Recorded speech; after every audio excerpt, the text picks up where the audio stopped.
Good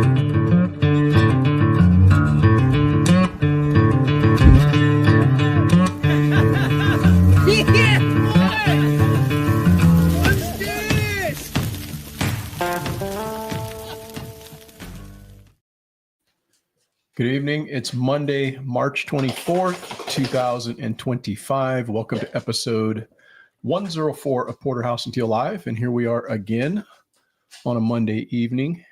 And boy, it is springtime out there. It is springtime. I have to say, hachoo. Yeah. That is definitely that time of year. For me, yes. Yeah. But tonight's episode, I'd like to dig into something that's bothered me for a little while. However, it's been a little bit more noticeable this past week. And I suppose it's what I haven't been hearing, what hasn't been present. And what I've actually been hearing is the silence. And it's become so incredibly loud that it's deafening. The silence is deafening from what I'm hearing from, or what I'm not hearing from some. And so I wanted to dig into that a little bit tonight. But to outline tonight's roadmap, I do have a few questions and a comment from Q&A and a quote from liberal or conservative. So I'll let you determine, Rebecca, what you think as far as, is it coming from a liberal or a conservative?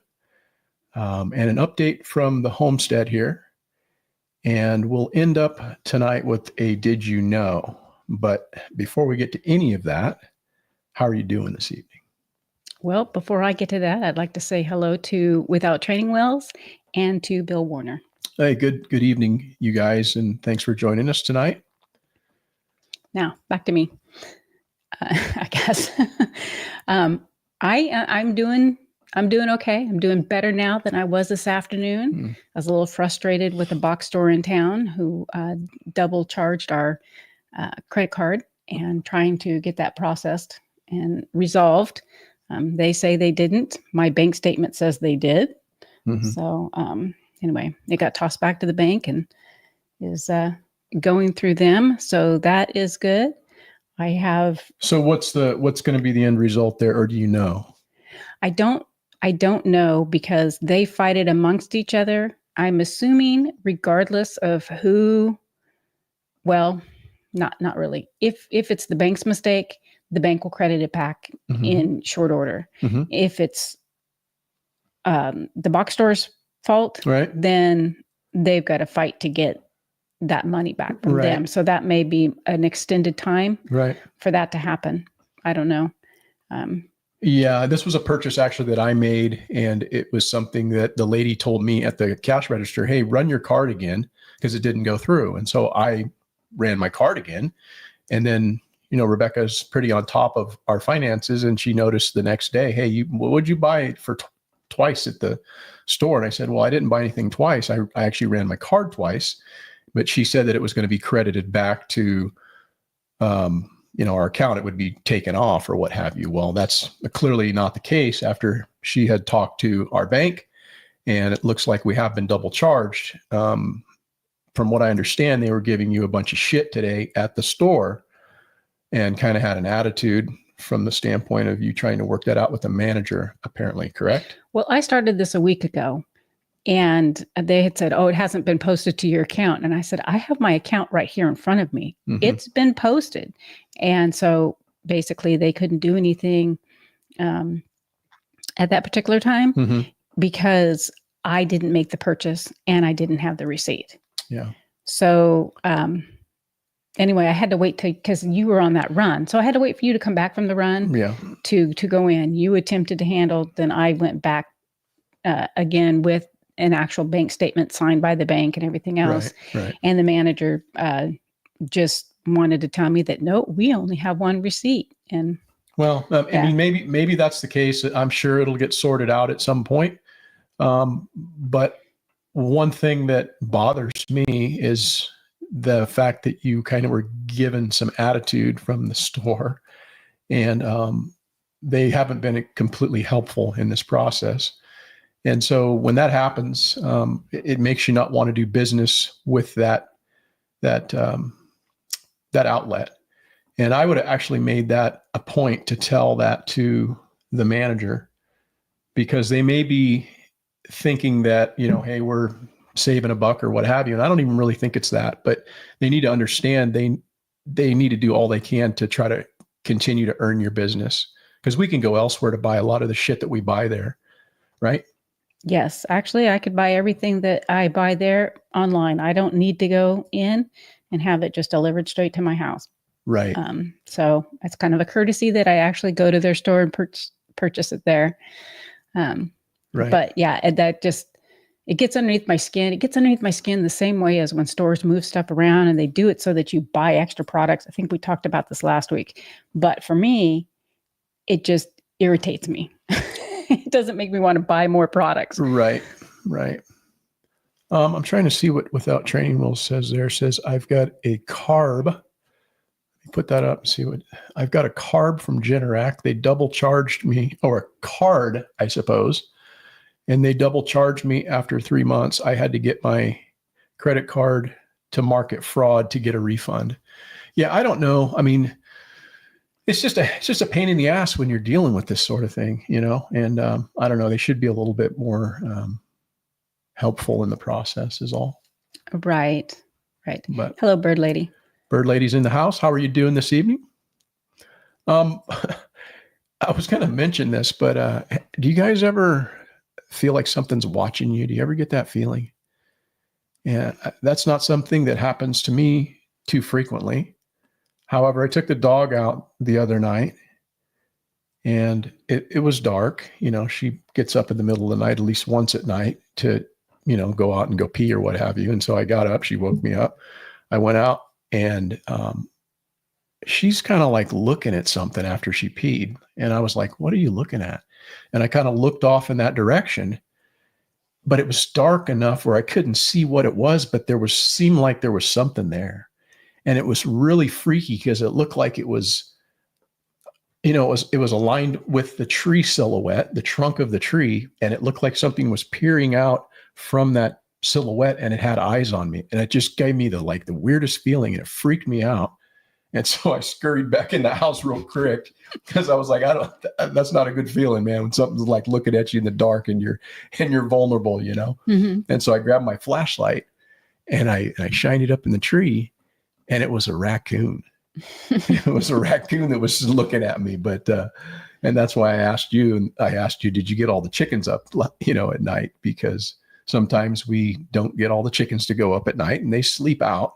And they could easily become raccoon bait, right? They could. Or owl bait or whatever else decides to want to munch on them at night. It's amazing that one of them hasn't. But I guess they hunker down in a spot that right somewhat protects them. I don't know. Raccoons, I absolutely loved them when I was growing up. And I was going to Marine World with my mom, and they had a show that at the end, they would call people up in the audience where you could go and you could pet the panther or the whatever. Mm-hmm. And I sat through that show 3 times because I wanted to pet the raccoon so bad, and I never got called up there. Yeah. Hold on 1 second. Bird lady says all the time. She feels like she's being watched all the time. You are being watched all the time. Yeah. She says that she's watched all the time. She lives in the middle of the woods. Sometimes I shine the spotlight and see all types of eyes looking back. Yeah, it's freaky for sure. It's because they glow. Yeah. Yeah, we've had really, really nice weather here. I'm not sure what it's like in your neck of the woods, but here in Northern California, the last couple of days have been in the 80s, and it just has been picture perfect spring weather. Birds are chirping. The bees are coming alive. It's actually something that I'm going to have to do is spray some of the wasp nests, because that's a telltale sign of the warmest weather we've had thus far. They usually come alive when we get temperature around 80 degrees in springtime, but they're coming out everywhere, so I'm going to have to go around with my spray and kind of locate them so I don't get stung in the face when I'm walking by or whatnot. But it has definitely just been beautiful weather. And I've been super inspired to get out there and to do things that, that need to be done around here, Yeah. Well, this is time where it is beautiful, but I have summer allergies or spring allergies. The other is the bees are out there flying and pollinating. The downside to it is, in the homesteading part here, I am extremely allergic to honeybees. Right. Yeah. She has a pretty bad allergy to honeybees, not other bees, but just honeybees for some reason. Well, because they all carry different venom. Mm-hmm. Yeah. So one of the things that you may find on your property at this point in time, if you have, fruit trees and whatnot, and even if for other things they can be very vulnerable, is a lot of aphids come out because there's a lot of tender growth, and aphids really like that tender growth. You'll first notice them underneath a leaf, and then the leaf will start to kind of curl. If you start to see your fruit tree leaves where they're curling, take a look underneath the leaf, because that's where they actually kind of congregate, and then they'll start to suck out all the chlorophyll and everything else they're eating off of the plant itself. And it provides them shelter. So that's going to be the first place that they'll congregate, but they are very prolific in reproducing. So it does not take very long for aphids to get a foothold, and then they can really do some damage in your on your fruit trees and some of your other vulnerable plants. So it's something to take a look at this time of year. There are different ways that you can go about, eliminating that. You can spray for them. You can use things like neem oil. If I have to spray, I'll use horticultural oil, but you can also use other types of things that are not, like home remedy type stuff. You can use soapy water, and you can use water spray and stuff like that. I have found that those things don't work nearly as well as doing something like like a hort oil. I use the horticultural oil, Monterey horticultural oil, if I have to spray. But my preference actually with regard to dealing with aphids is just to encourage natural predators on your property. And, by inviting things like ladybugs and lacewings and parasitic wasps into your garden, these are the predators that are going to feed on aphids, and they can really help to keep the population in check. So what you want to look at doing is planting things that are going to attract those types of predators, nectar-rich type flowers like marigold or dill or yarrow. Those tiny clusters of flowers, they are very, the parasitic wasps just love them when they start to flower. And so I've got a lot of yarrow out there, which hasn't actually started to put on any blooms, but when it does, it's going to provide that attraction for them. And then when you have those things in the area, they're going to help to keep that pest problem under control. And so I would much rather do it the natural way, and it seems to work quite well. But my goal here on this property is to keep things blooming at all times. And so I'm generally speaking, I have things out there that are flowering at all times to bring in not only things that are going to do some pollination, but it just provides habitat. It provides an attraction for those types of natural predators. And so that's just something to think about this time of year. Yeah, Bill Warner says that ladybugs do a good job on the aphids. Oh, they certainly do. Taking care. And then to Bird Lady, yes, honeybees. I am deathly afraid or deathly allergic to honeybees. However, they're not an aggressive bee because they know that once they sting, they die. So that's a bonus, I guess. Yeah. The problem with bees for her or anybody, for that matter, a lot of times with honeybees, like Rebecca was saying, they are not aggressive.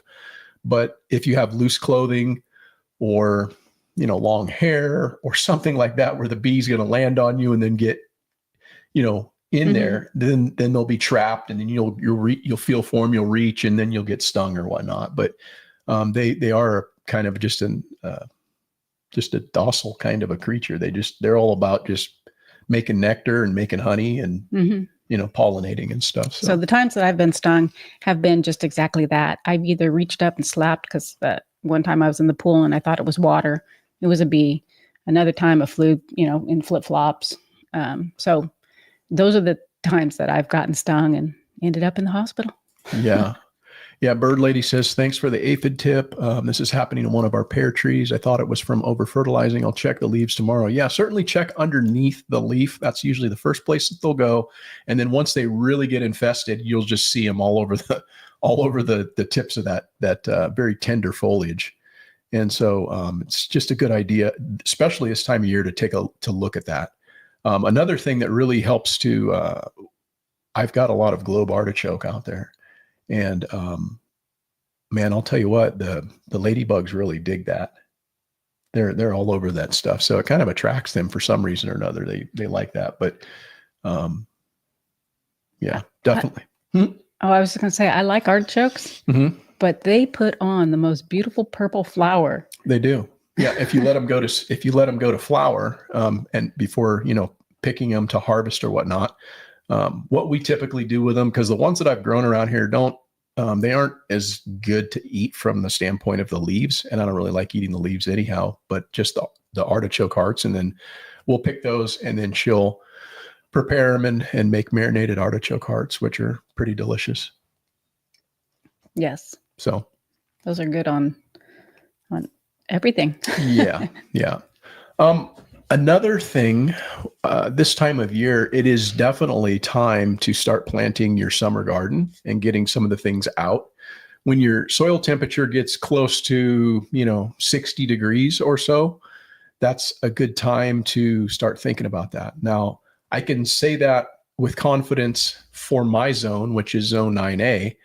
I don't know what it's like if you're in zone 6 in upper state New York or wherever you happen to be. You might still be under snow. So this may not be applicable so much to you, but it really, as soon as the soil can be worked and, your soil temperature is up around 60 degrees, you're going to start to get things for the summer that are going to be able to germinate for you. And so there's a lot of things you can put into the ground right now. I've actually just planted just a few tomatoes and a few peppers, but I don't like to put all my eggs in one basket. I don't go crazy all at once, because we're not out of the frost season until, sometime in April. And in fact, as of a couple of years ago, we had a late frost in May, which is very atypical for around here, but you can get temperatures down into the 30s as we did 2 years ago. And if you put all your eggs in that basket, you're, too early, you run the risk of having all your stuff be very vulnerable to that. So what I do is I plant a little bit each week, and I've already started putting in tomatoes, putting in peppers, but you can start to put in cucumbers, either something that you've started or sow seeds directly. Same with squash, same with beans, same with corn. You can put in okra, you can put in eggplant, which isn't something that we plant. Don't put in okra. Because we don't particularly like it, but a lot of people like that. You can start doing that, but it's definitely that time of year, at least for us around here. Mm-hmm. Bill says that Dr. Bronner's. Have you tried that for aphids? I think you did, because we have a large bottle of it. Yeah, I had Dr. Bronner's for something else. It's a pretty okay, like organic. You know what I had it for, actually, when we were going to do the PCT? I was going to use that for soap for being on the PCT and washing your hands and stuff like that, because it's like a biodegradable type of a soap, and you don't want to be taking soap out and washing in an area where it's going to go into the streams and everything and pose a problem. But, Dr. Bronner's is okay. I mean, I'm not like, hey, this is the best soap in the world, but it will work. And, a lot of people do use it. So as gross as it sounds, you don't really need to carry soap till you make it into a town, and you can buy a bar of soap then. Yeah, you don't have to worry about being, clean and stuff while you're hiking the trail. That's just something that I think when we first started doing that, I thought, I'm going to need some kind of soap or something to wash myself. Well, you don't really wash yourself. If you do, you can just wash off in a stream or something. Mm-hmm. Which We did a couple times. Yeah. Yeah. Bill Warner says that his partner's orchard is in full bloom. Yeah. We've got a lot of blooms out there too at this point. And depending on what you've planted, you're going to have those blooms at different times of the year. Like my early treat, and then what else blooms really early for me around here is the almonds. So almond trees, they're going to be one of the first that blooms, but they're already through that bloom now. But I still have a lot of things out there that are still got blooms on them, and different trees are at different times of the year. So it's kind of nice. It's actually really nice if you're planting your orchard to find out when the harvest season is for the things that you're planting. So you can kind of, much in the same way as planting your garden, by planting a little bit each week, you're not only providing that insurance policy for the frost, getting a little further away from that frost window, but you're staggering your harvest on the other side of things. So it's kind of smart to do that with your fruit trees as well. So Bill says that their last frost is on tax day. Which is what, May 15th? April 15th? Is it May or April? April. Maybe your frost figures that tax day is bad enough, so they're cutting you a break. I guess. Yeah, trees to take down. Yeah, that sucks, man. When you get some kind of a pest like that because that can really spread, different diseases and funguses and things like that. You kind of have to keep your eye on it. Some trees are a lot more susceptible than others.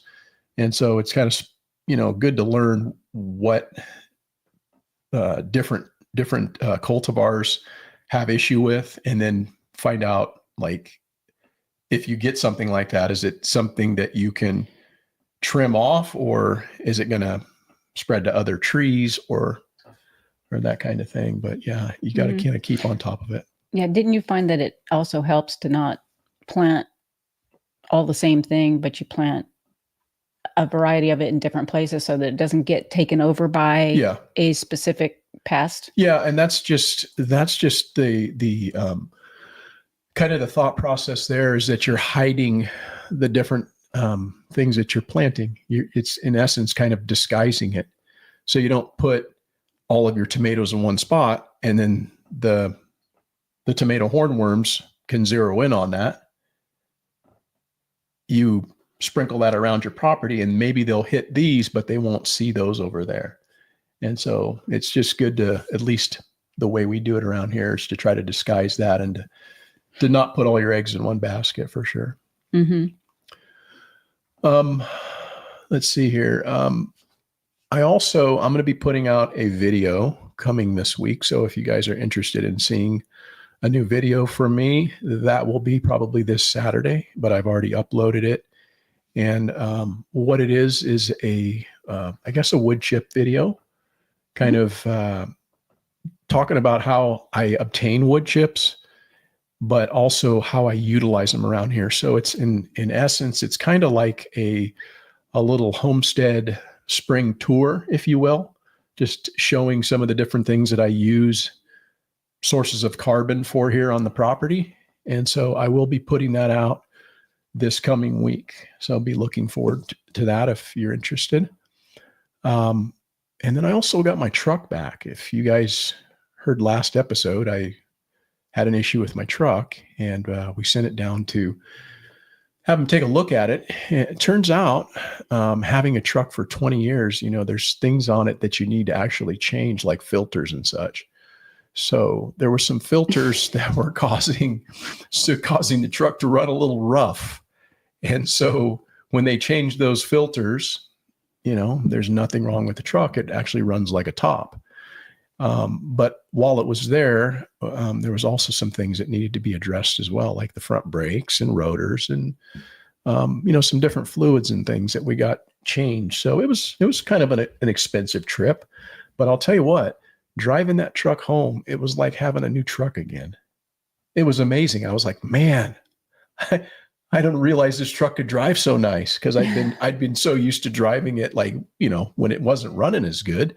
But, it was like I didn't notice it until it died on you. It wasn't running that rough. It just died on her. but it just runs like it's just like smooth like butter right now. Yeah. Well, again, I'm so happy that I was only a mile from the house and I didn't have any of the grandkids in the truck with me. I could have been 30 miles from the house picking them up. Yeah. So I was happy that. Yeah, I'm glad as well. Bill Warner says, in Wisconsin and Upper Michigan, it's against the law to transport firewood across the border, probably because of that pest issue you were referring to earlier, right? Yeah. And Bird Lady says, planting basil and borage has actually deterred the tomato hornworm. Last year, as the first year, I didn't, and they took over. Yeah. I've got borage in different places too. I haven't put it specifically in with my tomatoes. So, maybe that would have an effect, but I do have borage in different places on the property here. And then we plant basil, but I haven't done it in in an arrangement that is a companion planting type of an arrangement for that reason specifically. But if you say that works, maybe that's something that I can try to incorporate this year, and we'll see, because I always have tomato hornworms around here. And sometimes we have to go out at night with a little fluorescent light, and then we can see them and we can pick them off, put them in a bucket, and then we feed them to the chickens. But yeah, those things are a pain in the ass, and they can get very, very big. Well, they get destructive. Yes, but they get big too. Yeah, and they're so well camouflaged. It's amazing. You're like looking at the plant, you're trying to find this thing, and you're like, well, it's right there. Mm-hmm. And then you turn your head and you look back and you can't see it because it's so damn camouflaged. It looks just like the plant, Yes. Hello to London and Double Oz. Yeah. Good evening, London, Pickering, and Double Oz. Welcome this evening. Good to see you. Congratulations on getting my truck back. I'm happy about that. I'm happy about that. But, I'm not happy about the bill, but it's something that you have to do occasionally, Yeah, it caused us to postpone some other bills. Yeah. Or some other appointments that would have brought in a larger bill, but there's always next month. Yeah. Maybe the month after, since taxes have to be done. Yeah, no doubt. They usually hit us pretty good. Uh-huh. And I just put in an order this morning for some pig food. So I don't know what that's going to be, Rebecca, but it'll probably be about $600. That's my guess. And I'll find out tomorrow when Lonnie texts me back. But I'm going to get a ton of 16% hog grower. And we'll be taking the truck down sometime this week and picking that up, because these little guys right now, I need to get them some different food than what they're on. And it'll be good to get that. Mm-hmm. But I picked up some storage barrels. I picked up a couple of additional olive barrels so that I'll be able to store that in addition to what we store here for, the chickens. But in order to store a ton, it takes 5 of those barrels, because each barrel carries 400 pounds. So I've got another 5 barrels ready to go for that pig feed when it gets here. So we haven't had Nicole come in and visit us in a long time on our live stream. However, she may listen to this, but I did want to give her a shout out. In our last order of coffee, she sent some chocolate covered coffee beans. They tasted like M&Ms. They were wonderful. I didn't share them. Nicole sauce? Yes, I didn't share them with you. Okay, that's fine. That's fine. And then yesterday, I actually got 3 new fruit trees that I put in the ground. I got these from my grandson, or not my grandson, my son-in-law. And he scored these things last year in a wholesale auction. He picked up 100 trees for $500. And it's a wholesale, like, nursery type of a thing. And it was getting late season, and these were still bare root. And he went down there and got a pretty sweet deal, and he brought them back and potted them up in peat pots and whatnot. But he gave me 3 of them yesterday, and I put them into the ground. And so there's not too many cherries that are self-pollinating. So you need another cherry along with it. And so what I put in was a Rainier and a Black Pearl and a Lappin's cherry. So, yeah, it'll be good. She likes cherries. I like cherries. The birds like cherries. So everybody, the birds do like cherries. They like peaches too. Everybody will be happy. And today we sent out another order of comfrey. We got some comfrey going to Kansas, to Tammy in Kansas. So thank you for your purchase. And well, that should be coming your way shortly. But what's the egg report looking like this week, Rebecca? We are getting like 19 to 20 eggs. We have 24 that are actually laying. So there's a few of them that might be laying like every other day or whatnot. But for the most part, the girls are kicking it out. Yeah. What did you sell? What did you sell this week? This morning, I sold 6 dozen. Okay. And I actually have another 5 dozen in the kitchen. Cool. So we do have a lady comes up once every month, and I try to set eggs aside, knowing that when she comes, and she usually asks me for anywhere from 6 to 8 dozen when they come. So I try to have a little reserve for her. Right. Yeah. I don't know if the egg issue is still an issue. I haven't really been paying attention. I heard Trump or somebody saying, "Hey, the eggs are coming down. The egg prices are coming down." So people aren't bitching about that, I think, as much as they did. But also, too, those that do have chickens, their chickens are starting to come online. They're coming out of their slumber from the winter, and they're starting to push out eggs. So there'll be an abundance of eggs for people. But we like eggs, and our customers like eggs. And yeah, it's good. Absolutely. Yeah. Oh, and I didn't tell you, but prior to you coming on or us coming on, there was another order of soap came in. So you're probably going to have to ship out some soap tomorrow. Okay. Yeah. To Mary in Missouri. So. Oh. Yeah. And which? The espresso self. Okay. Yeah. 4 bars of that. So, I have to say the lavender is pretty good. Yeah, that's a good one, man. We actually gave a bar of that to a friend of ours this past week, and yeah, she fell in love with it. So it's rivaling your espresso self for me. Yes. I really like it. And I'm not a lavender guy, but me neither. So that's kind of a surprise. Yeah, it's nice. So anyhow, yeah, let's get to Q&A. I've got some questions and such here. Let's see here. So did the soap sales go to a Mary or Mary, purchased by a Mary? Mary in Missouri, yeah. Haven't quite sent them out because I just was told, obviously, just heard me being told. Yeah. But I will thank you for that now. Yeah. Hogs 14, what's up, man? Dude, this weather is good, huh? Yeah, it's crazy good. Like yesterday was amazing, and then today was even better. It's like mid 80s. You know, just a really great day. Yeah, it's got me fired up to like do stuff outside. What are we doing inside talking on a live stream? Well, we could have done it out in the chicken yard. Yeah, that'd be a pretty crazy event. Yeah, the girls would have liked it. Yeah. So anyhow, this is Gardening with Dave, and says, your chickens look so happy. Any recommendations for water feeders? I currently have 4 chickens, but I'm so tempted to get a few more.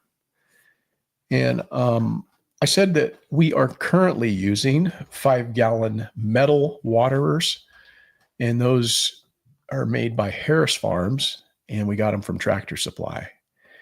And, you know, for us, they've been working pretty well, but they're probably better options out there. I know that there's ones that are, you know, made out of plastic and whatever that I see people use that probably are pretty solid options as well. And these ones were about $50, but I don't know. What do you think about them, Rebecca? Do you like them, or do we need to get something different?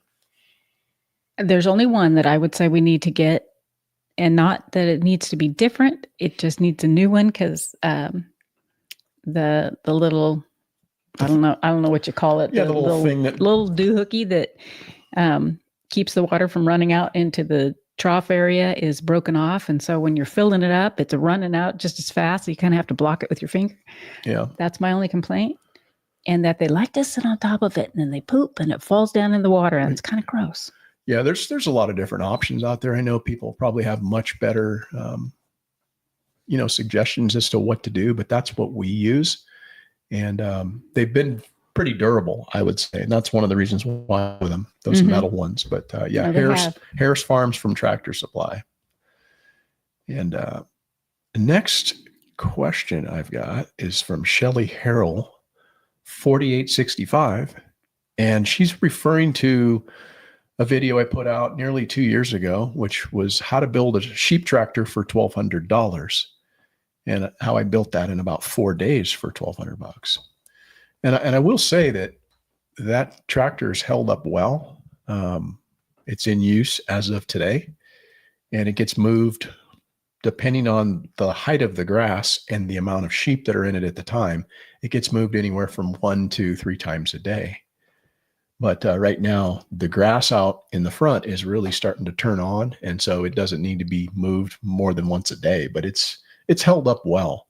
The thing that she's asking about, and she says, do you get flat tires?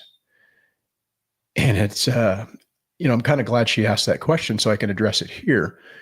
Because if there was one thing that I would have changed initially, it would have been not to put the tires that I put on it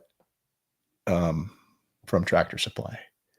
The tires that I'm now using are a it's from, did I say Tractor Supply? Mm-hmm. No, I meant Harbor Freight. Harbor Freight. I got them from Harbor Freight. They were an inflatable, a pneumatic tire, and they would only last for maybe less than a year. And they took a lot of abuse from the ultraviolet rays, and they would just kind of disintegrate, essentially. So they weren't a good option. But what's been a better option is a run flat tire. So there's no air actually in the tire. It's just a hard, solid rubber tire from Harbor Freight that has held up well. But that's the one thing that I probably would have changed had I known better. But when I built it, I didn't know better. Mm-hmm. So, but anyhow, yes, we do get flat tires when I had pneumatic tires, but no longer do I. Yeah, that was a bad choice, but thanks for the question. Yes, that's Jethro. He's kind of like my little buddy out there when I'm running the track, because when you pass, he's meh. Yeah. Let's see here. Bird Lady says she's getting 5 to 6 dozen a day. Okay. Let's see. That's here. A lot of eggs. Yeah. Well, that's why she's called Bird Lady, man. She's got a lot of birds. Right? Yeah. That's right. Yeah. What are you saying there, Bill? You need to start a bakery. Let's see. Bill Warner says, I did make a huge score this past week. One of my neighbors had a portion of their privacy fence removed and replaced, so I have enough free lumber to build my portable chicken coop. That is a score. Mm-hmm. Yeah, anything that you can get for free, it's a win-win. I like to look on Craigslist for free items, because a lot of times people just put stuff up there that's actually for free. And again, waste streams for the win. Speaking of lumber, not too long ago, I saw on Craigslist where somebody was tearing out a deck, and they were offering up all of the material that was being disassembled. And so I went up there and took a look at it and brought my trailer and came out with some really nice 2x6 that can be utilized. I mean, I wouldn't build a deck out of it. It was weathered enough, but I mean, it's good enough for making form boards or doing some kind of repairs or building things on your property. And so, anytime you can get something for nothing that you're going to repurpose and reuse, that's a score, man. Mm-hmm. Yeah, it's money in the bank. And so getting back to the Q&A. This one is from Leather Homestead, Bruce out in Tennessee. And this was on the last biochar video that I put out, where I did a little bit of an experiment weighing a before and after piece of, raw, converted to biochar, and then rehydrated. And kind of, Bruce was asking a question on that. And he said, great info. We knew it would, but that is more than I expected. He says that he stopped crushing for his use. It seems larger chunks would hold more moisture longer and not wash or blow away as easily. What do you think? And then he said the old 30-gallon has earned his keep. And I said, yeah, the 30-gallon is still hanging in there, but she's pretty battered. And I will address your question about the moisture retention on episode 104 of our next live. Thanks for the question, and say hey to Darla. But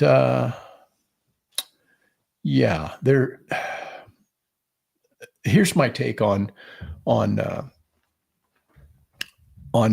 crushing biochar and the size that it should be.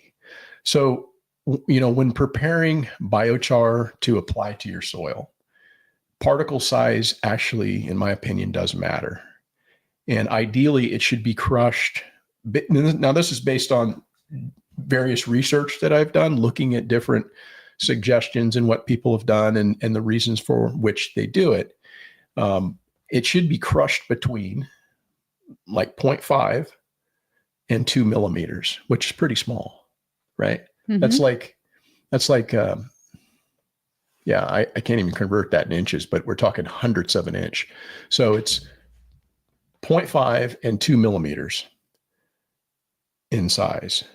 And crushed biochar, basically within that range, it balances the surface area that you need for it to interact with the soil appropriately, while still retaining enough particle mass, size, and porosity so that it will retain water. Because if it's too fine, it may compact the soil.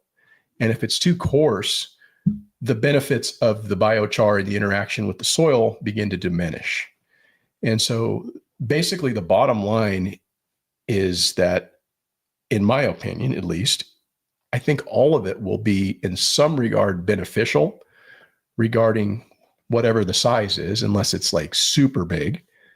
But based on, my research and some anecdotal evidence that I've had from different tests and things that I've done around here, different experimentation, that's kind of what makes the most sense to me. So you don't really want it like a powder, which you're going to have some powder. You're going to have some powder. Unless you're using it in soap. Yeah. Okay.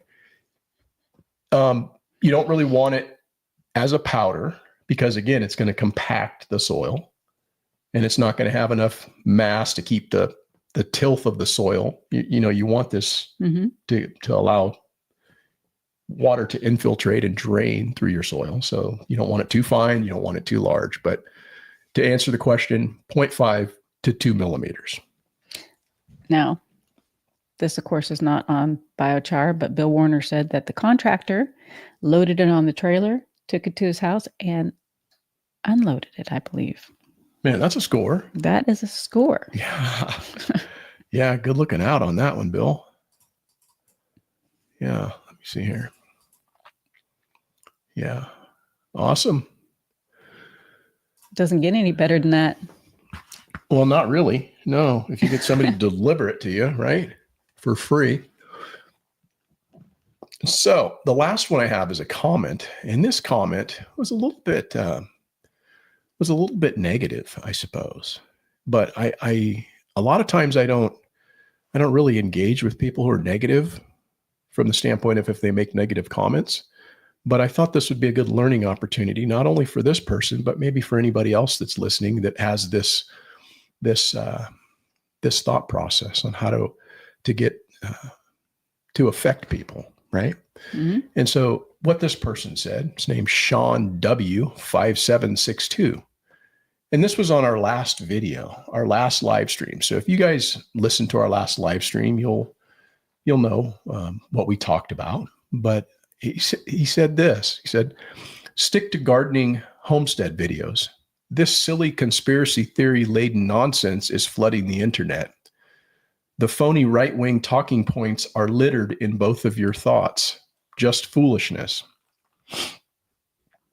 And so I responded to Sean because, again, I think this is a learning opportunity for Sean.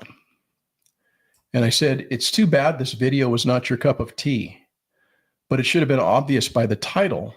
The evening's discussion was the targeting of Elon Musk by the radical left. Despite that, you chose to click on it anyway. At this point, your options are pretty limited, but let's review. You can watch the videos you like and avoid the ones you don't. Or you can leave the channel and never come back.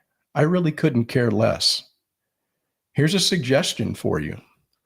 The best way for you to control content on the internet is to start creating some of your own instead of making useless comments which have zero chance of achieving what you desire.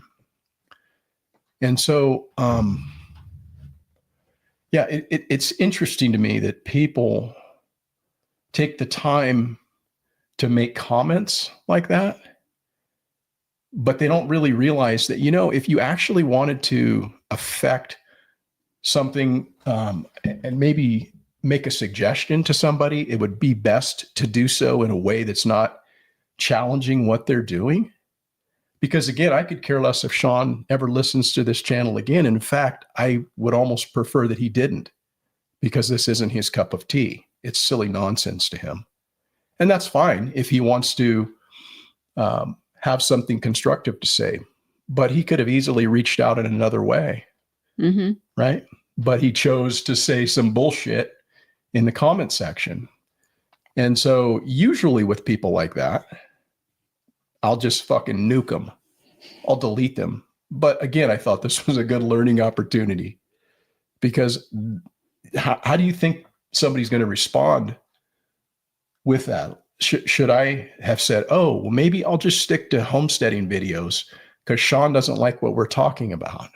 Well, everybody has a right to their own opinion. Of course they do. He has a right to his opinion. We have a right to our opinion. Mm-hmm. And to tell you what you should say is cutting you off from your opinion, or he's attempting to do that. Yes, he's attempting to. Right. That's not going to work. That actually infuriates a lot of people. Well, it doesn't infuriate me because, again, I don't really think too often about people like that. But I do find it odd that sometimes people feel as though they can affect what other people do, but yet they're probably not doing shit themselves. If he really wants to make a difference, maybe make some content, mm-hmm. and he can talk about whatever the fuck he wants to talk about, or he can just go somewhere else. Right. You know how your mom said, if you don't have anything nice to say, don't say anything at all. That would be a good lesson for Sean. But, maybe he didn't get the memo from his mom. Right. Or he didn't listen. There you go. But anyhow, I thought that was they make Q-tips for those. I thought that was something worth talking about tonight because, like I say, people like that make the world go around. But anyhow, let's move on to liberal or conservative. So this is the quote, Rebecca. You tell me if this is coming from a liberal or a conservative. Evil cannot be treated, nor should it be. Evil has to be confronted and destroyed. And it matters not why the evil is in play. Society has no obligation to try to rehabilitate evil. Is that coming from somebody you would say is a liberal or conservative? Or does it even matter? Again, it's one of those things that depends on the time of when it was said. Mm-hmm. For the mind, the mind thought. But I'm going to say liberal. And this obviously is a guess. Yeah, it's always a guess. It's not like you're going to lose points if you come up with the wrong answer, but it's a 50-50 shot. And in this case, you lost points. And no, it came from Bill O'Reilly. And I would say that Bill's probably conservative. At least he is, today. He may have been a liberal back in the day. Mm-hmm. A lot of people used to be liberal back in the day. But the problem is that the Liberal Party has strayed so far from common sense that many people have left. But anyhow, I use the term evil. I use it often to describe those in government who use positions of power to enrich themselves and do so knowingly, causing harm to the public for which they serve. I don't think that that's a word that should be thrown around flippantly. I don't try to assign it to people just because I have disagreement with them. But I do feel that way about politicians because, again, they are in a position of power. They've been given that power by the people. And yet so many of them choose to conduct their affairs in a way that is harmful to the people for which they serve. And an example of that would be providing sanctuary for people who are here illegally, or reducing the punishment for people who are criminals, or letting criminals out of jail just because, hey, we want to, do whatever. They're people too. Well, they are people too, but here's the problem is that it affects the general public, but yet it doesn't affect them. So by them doing that, in my opinion, I just think that's wrong. And I think that there's a certain amount of evil attached to that. Right? I don't disagree. Yeah. I mean, that's a harsh word, but if you know what the word actually means, the definition of it, I've got it right here. So we can attach that to them if the shoe fits, right? The definition of evil can vary depending on context, but generally it refers to profound wickedness, immorality, or actions and intentions that cause harm, suffering, or destruction, often with a sense of malice or disregard for others. So could you attach that to any politician in particular? Oh, yeah. Right? Yeah, well, yes. There's disregard for others. There's a few of them for sure.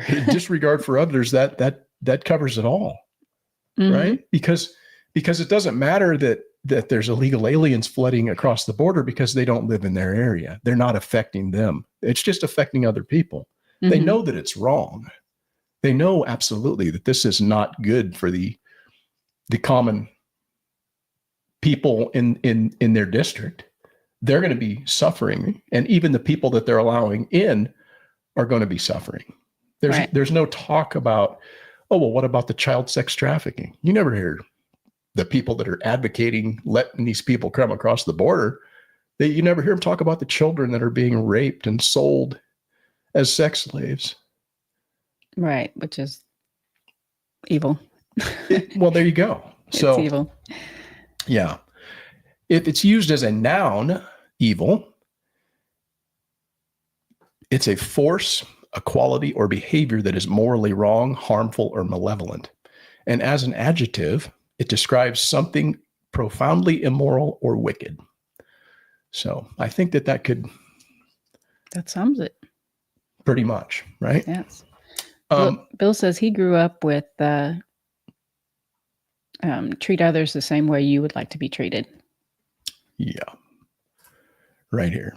Bill Warner says, I grew up with the premise of treat others as you want to be treated. My grandmother taught me that from a very young age. I think that your grandmother taught you well. Mm-hmm. That's what I believe, because I honestly believe that myself. I really don't want others telling me how I should live or what I should believe or what I should do. I want to live my life according to the way I want to live it, so long as it doesn't infringe upon others.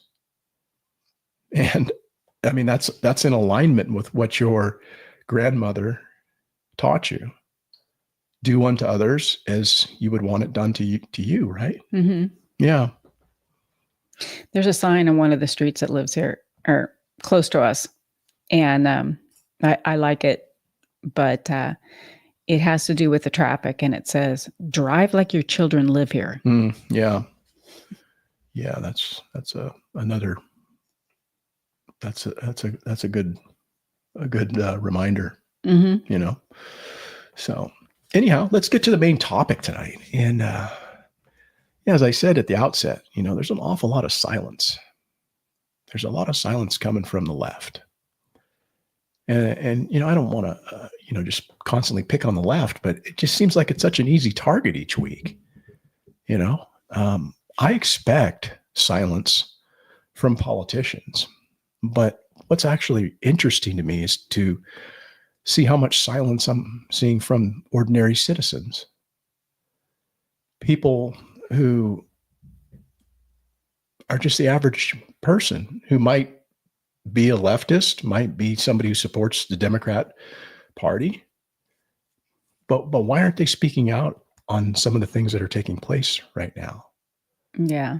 I suppose they're just taking cues from the politicians and the people in the entertainment industry and people within the media, or at least I should say the legacy media, because legacy media is becoming less and less relevant. And there's a lot of independent media out there, educating people, entertaining people, and just giving them kind of a different perspective as to what's actually taking place in the world around them, giving them a different view.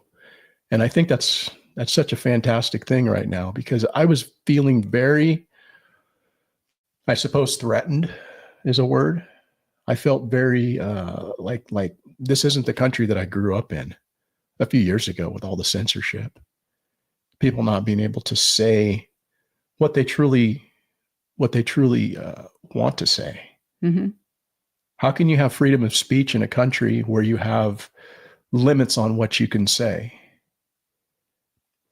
And now I'm seeing that so many people on the other side aren't saying anything. And that brings back the thought that the silence for me is deafening. Why are they not saying anything?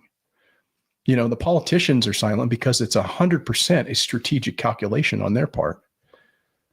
The left, if you really want to think about it, they have no problem denouncing violence when it amplifies the narrative in their favor. Mm-hmm. They have no problem. So to me, it's clear that it's agenda driven and it's not principled at all. It's in many ways at this point in history for the media, for the entertainment industry, for the politicians. It's like their job to be dishonest and to get the other side riled up. But that leaves the question for you, Rebecca. Why do you think the average citizen's so silent? Why do you think they don't speak up? I think that they're in their comfort zone amongst people who are like them. And so they don't want to make waves. Mm-hmm. So they're quiet. Mm-hmm. And they stay with their group. Outside of that, I don't know. There's certain things that you would think that they would be upset about. Well, much like the young boy with the cancer and then not standing up for him. Why? That's horrible. They stand up for other heinous stuff, but here's this young boy mm-hmm. that's struggling with brain cancer. Well, that's again why I said it looks to me very much like what they do is performative. It's agenda driven, and they're not standing on principle, because clearly, again, they have no problem denouncing certain things when it is in their favor. And so just like the other day in the State of the Union, like you're referring to, the young man who has brain cancer, I think his name was DJ. And, Trump allowed him to be sworn in as an honorary Secret Service agent. And, most people would think, hey, that's pretty cool, man. Regardless of what side of the aisle you're on, you would want to applaud that. Mm-hmm. These are things that used to unify us in this country, used to unify people in this country. It's things like that, because it touches the heart. It's a human story. But it was clear that the Democrats, they're just evil. So yeah, when there was a horrible tragedy that happened, both sides would actually come together and work together. Mm-hmm. And we're not seeing that now. No. Yeah, I don't know. I've got some different thoughts on that, but maybe I'll save that for another day. I think the reason why the average citizen is so silent, I agree with you with what you said, because maybe that's a fear of being ostracized from the group that they've aligned themselves with. Maybe that's their family. Maybe it's the club that they're in, the people that they hang out with. Mm-hmm. And so they just go along to get along and they keep their mouth shut, but yet they want to be a part of something. Maybe it's a fear of retribution. Maybe they fear for, if I say this, then I will be targeted in some way myself. So I'm just going to be silent about it and not make a big deal about it, even though clearly so many of the things that are being done right now in the name of the party that these people are affiliated with is unacceptable in anybody's book. I don't care who the fuck you are, Democrat, Republican. If you can't denounce some of the things that are going on right now, there's something wrong with you. Mm-hmm. It's not wrong with the people that's being attacked. There's something actually wrong with you. I understand why politicians do it. It's monetarily motivated. They're bought and paid for. They're controlled. I get it. But what I don't get is the average person that you live right next door to that, hey, we used to be cool together, man. We used to hang out. And, a year ago, our kids were cool, man. We go to soccer games together. We disagree on things politically. But right now, I have to hate you because you drive a Tesla. So I have a friend who's been a friend for a very long time. When I was young,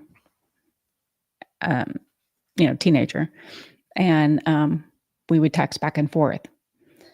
But yet, not too long ago, we're talking about a week ago, I got a text that said, I have to end this. This is me saying adios. What? Yeah. Say this again. I have to end this. Well, wait. Start over. Like, I didn't understand. What's this is a friend of mine. Okay. Who I knew from being a teenager. Okay. And we would text back and forth because, we live far apart. Yeah. But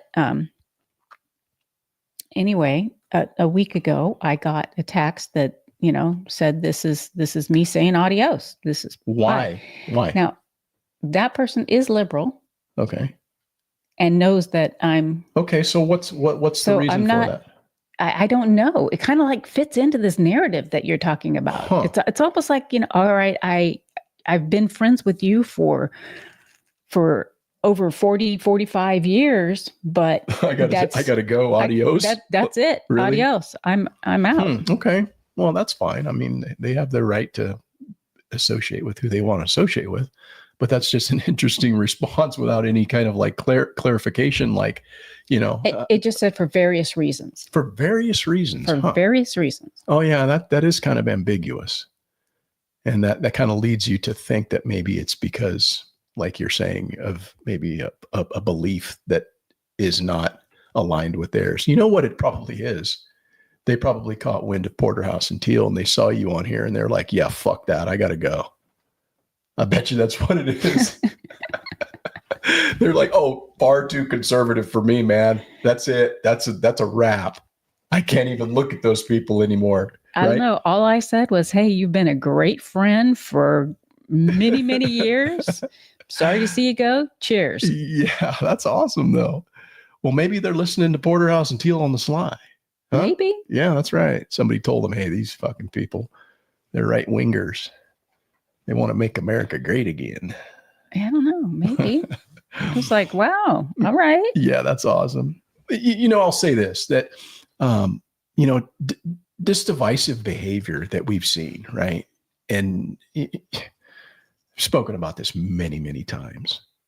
And we all can see through it if we just open our eyes. We understand that the reason that they do this is so that we don't come together as Americans. They want to divide Americans into left and right, into black, into white, into, rich into poor, and all of this, right? They want these different classes of people, because if 300 and whatever million people were ever united against them, they would be very powerless. But that's all part of the plan, is just this divisive behavior. And, it's absolutely going to continue, particularly on the left right now is where we're seeing it. We're not really seeing it on the right, because the right actually won the last election because of what took place within the Republican Party. The people within the Republican Party said, we don't want you anymore, you fucking rhinos. We're done with your ass. We're going a new direction. We're going to vote for Donald Trump because Donald Trump speaks like us and he's speaking for us. He's our voice. And so there was a revolution within the Republican Party. It's what took place. There's no question about that. Not too many years ago, we would have had Mitt Romney or George Bush or any of these other rhinos, these deep staters, as our choice. But now we have a different choice and a different direction. But what's going to have to actually happen in order to get this divisive behavior to stop is the people on the left are going to have to do the same exact thing within their party. But see that right now there's no chorus of liberal voices speaking out. It's really up to the individual citizen to do this, the liberal, to either wake up and leave the party that they're associated with, or stop being silent and let the politicians know that they don't support this type of behavior. Make no mistake about it. So many people have done that. Mm-hmm. A lot of people have done that. They've went, yeah, this is a fucking bridge too far now. You guys have gone just a little bit over the edge. You stepped over the line and can't go there anymore, And so that's actually what needs to happen, because it's not going to change unless people, the good liberals that live next door to you, that your kids are in school together with, and you go to the soccer games with, it's not going to change until they wake up. But here's something that shows that some of them are not waking up. And I would question why that is. But this is almost kind of, it's par for the course. This is par for the course. But it's, how can they be proud of this type of behavior? Because I'm sure you guys have all heard that, Elon Musk has been targeted. His car company, Tesla, is under attack by radical leftists, which again, that's anti-American. But where is the left denouncing this? The silence is deafening, you guys. It's so loud, I can't even hear it. Mm-hmm. It's amazing.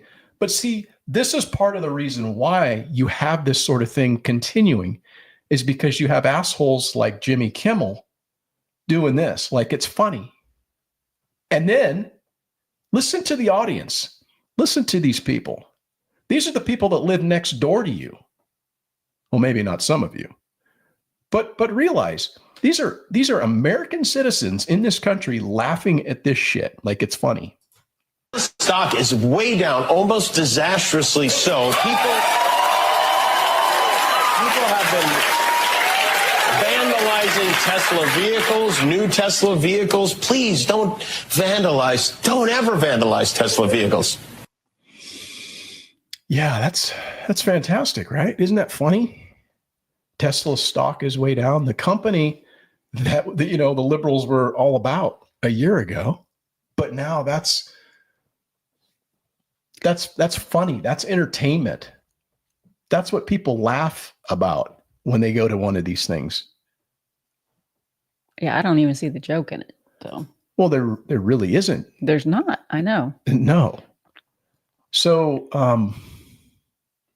What do you think about that? What does that mean? Does that anger you when you hear that, or what do you feel for those people? What do you think those types of people are? Is that the 27% that still supports the Democrat Party? Because I understand that's what their approval rating is right now. It's like 27%, lowest in Democrat Party history since these polls have been run. Well, I think some people are realizing, yeah, this ain't cool. But then there's 27%. Think about that. There's 27% that do approve of the Democrat Party. Who are those people? Are those the people in the audience that we just heard laughing because, Elon Musk has his car company being targeted by domestic terrorism? Painting swastikas, burning his fucking charging stations, and lighting on, cars on fire. Is that what we're seeing here? What do you think? As far as Kimmel, I think that, he's in his realm. He's getting his money, and that's his comfort zone. And if he steps out of it, he's going to lose everything. He's going to be ostracized. So I don't think that he's ready to make that move. So I would say he's there. As far as the laughs, obviously we're not seeing the crowd. So I don't know how many people are actually laughing at that, or if that's a laugh track. I know being there, they do tell you to applaud and, yeah, well, would you, there's some things that are just not that funny. Like you said, would you laugh even because, hey, they told me to laugh, so I'm going to fucking laugh, right? Well, I would think that there's something wrong with that person. But yes. Yeah. Yeah, I would agree. Okay, I'm going to try to check out some of these comments here. Yeah, London said he's lost some friends. Oh, wow. That's too bad. Coworkers for the political differences. That's too bad. That is too bad. Well, maybe not, I guess. Really, what are you losing if that's what your friendship falls apart from because of a difference of opinion? You're not in lockstep with what that person believes, and then now you're not a fucking friend. Then you weren't a friend to begin with, right? Yeah, that's the way I look at it. Bird Lady says, I saw a liberal woman making fun of his patchy hair. She's referring to DJ. Mm-hmm. And how could you say that about a child with brain cancer? Again, it's I don't know how to think about people like that. I would hope that they would, come to their senses and realize we're just all part of this collective of humans that all have our own interests, but those interests need to be permitted and respected. And when you see things that would normally draw somebody to have a compassionate response, but yet they're stone faced and they don't say a thing, you kind of have to ask yourself, what's wrong with those people? Right. Nobody on the Democrat side of the aisle clapped for fucking anything Trump did. The only time that they did was when he talked about Ukraine. And then Elizabeth Warren got out of her seat and she was all happy about it. Oh yeah, let's fund the war some more. And so, who are these people? I understand what they're about, but who are the people that actually support them? That's the question. Maybe it's the people who say, I can't associate with you anymore, Rebecca. Or there's a ton of reasons why we just have to break ties. Maybe that's who we're dealing with here. The people that are talking about a kid with brain cancer and having patchy hair, or burning fucking Teslas and not saying anything about it. Like, hey, that's wrong. That's actually a wrong thing that we shouldn't be supporting in this country. But again, they're silent. They say nothing. So by the mere fact that people don't say something, it shows their support, in my opinion. In a roundabout way, it says, hey, you support this. Either that or you're too cowardly to take a stand on an issue that most people would probably take a stand on. Well, I think that's part of it, for fear of what would happen. Right. Especially if they're pretty involved in. Well, here's an example. there's probably times where, if I saw somebody getting maybe a beat down, I might not be jumping in. It might not be in my best interest to do that. But then there's other times where, you're going to have to take a stand.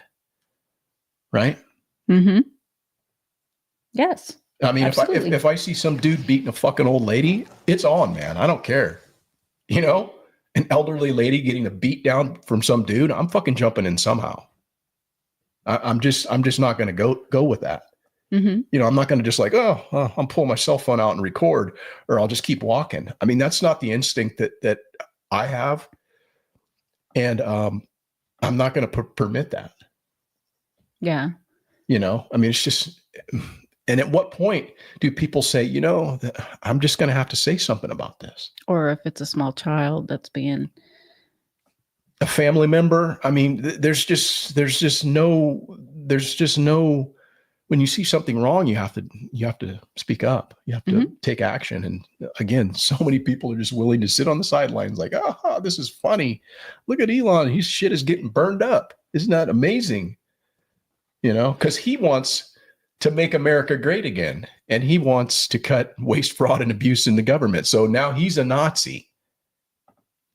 I mean, who are these people, man? It's mind-blowing because he's still using his own funds and went up and rescued the people who were left at the space station and brought them back. Again. And how do you not say, wow, and just an eye-opener? Yeah, again, that happened last week. And you would think, I mean, imagine if that was Barack Obama's fucking rocket company, what the left would be saying right now. But it's Elon. He's a white from South Africa. Hell of a good citizen, in my opinion. That's a hell of a good score for us as Americans to have that immigrant in our country. But he rescues people that are trapped in a fucking space station for 8 months, and there's like nobody say anything. It's just silence. Who are these people? That's a good question. No, it is.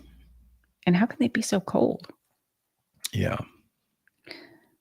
Bill says that he and his wife know that type of separation because of politics. They have some grandchildren that have completely cut them off of all contact. Whoa, that's weird. Grandchildren, huh? Huh. Yeah, that's too bad, man. You really don't like seeing that with family, but people have very strong views, and sometimes that's just, I've made it a practice not to really talk about this sort of stuff with people that are actually important in my life. If I know that we differ about it and we're not going to come to some agreement or, have a reasonable debate and conversation, it's just not worth it, man. Right. Mm-hmm. Which, I mean, if they want to go there, we can have that conversation, but I don't make the I'm not the one pushing the, hey, make America great again. I'm not going to fucking show up to whatever with my Trump hat on just to piss people off. You got to know when things are appropriate and when they're not. But yeah, it's too bad that family gets torn asunder from, politics. But again, that's what they want. They want this. That's why they're behaving in the way that they're behaving. Mm-hmm. They could so easily, Nancy Pelosi and Chuck Schumer could so easily reach across the aisle and say, you know what, maybe we should shut the fucking borders down because this is what actually a lot of people in this country want. Maybe we could spend people's money a little bit more efficiently and not be so wasteful because that's the right thing to do. We've been entrusted with, all of this power. And people look to us as leaders, but they're not leading a fucking thing. Except all they want to do is create division. It's become very toxic in this country, politics. It never really used to be this way. I mean, obviously, I'm probably not telling anything to those of you who are of my age, and our age. There's just definitely been a transition, and there's just no willingness to work across the aisle And I think we're at that point, unfortunately, where now that the Republicans are in that position of power, I mean, it should be, in my opinion, full gas. Fuck them. There's no reconciliation, or there's no being conciliatory and working with the other side, because the other side has no interest in doing that. They have no interest in anything. Well, they made that clear. Yeah. Years ago, they made that clear, you know? Mm-hmm. But I mean, they sealed the deal, just like I said, not standing for the O'Reilly, or not O'Reilly, but I'm terrible with names, but the Riley, the girl that got killed. Lincoln Riley, yes. Lincoln Riley, not Lincoln. That's what Joe Biden said. Joe Biden called her Lincoln Riley. Oh, dumbass. He's like, Lincoln Riley. What? Yeah, because they didn't stand or clap for her. No. Or the young man with the brain cancer, the young boy. Yeah. Jocelyn Nungaray is another one of the ladies whose family was there. Mm-hmm. And she was brutally murdered by an illegal alien. All who came here with Joe Biden's open border policies. But again, there's a lot of silence, is it not? It's just deafening. Where's the outcry from the left saying, you know, these people have been done wrong?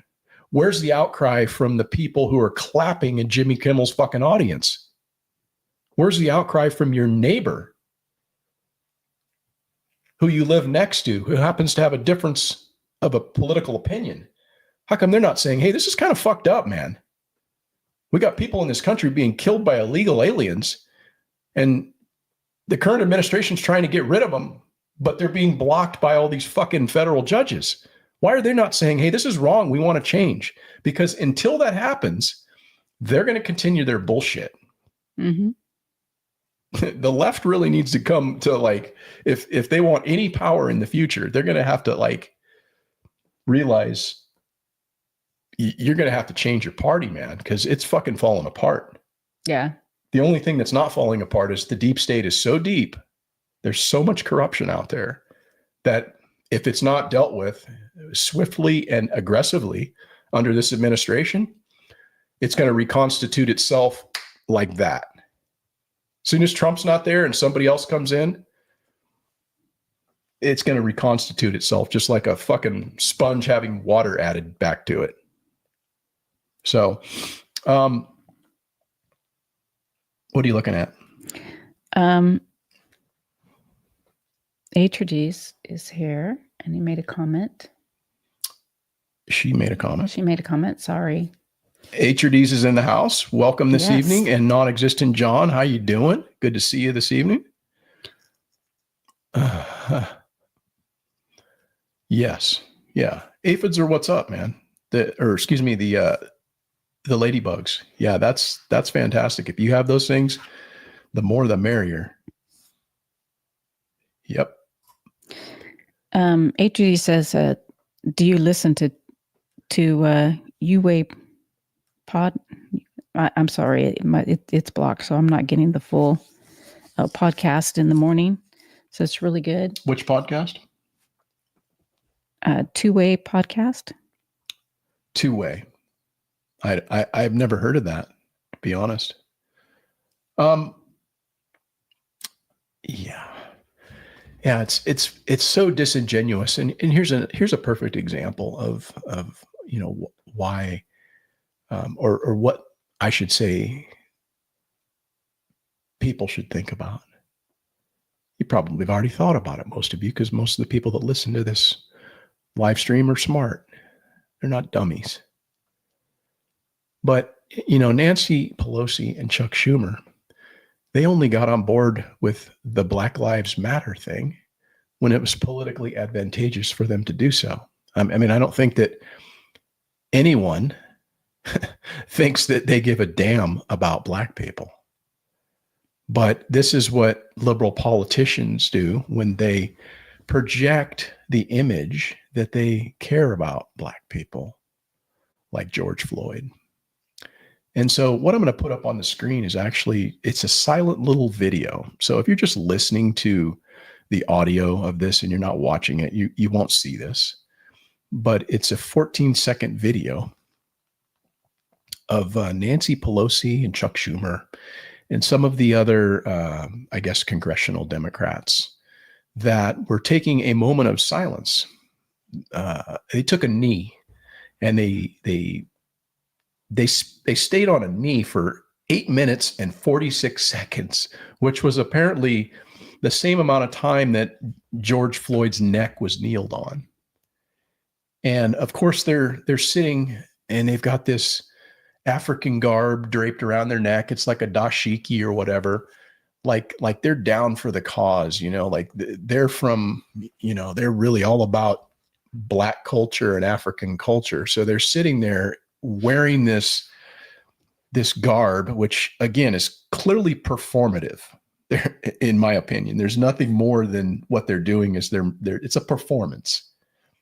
But this is, kind of at the height of that whole thing and George Floyd and Black Lives Matter. But here's that clip. And if you're watching, you can see what I'm talking about. But there they all are kneeling.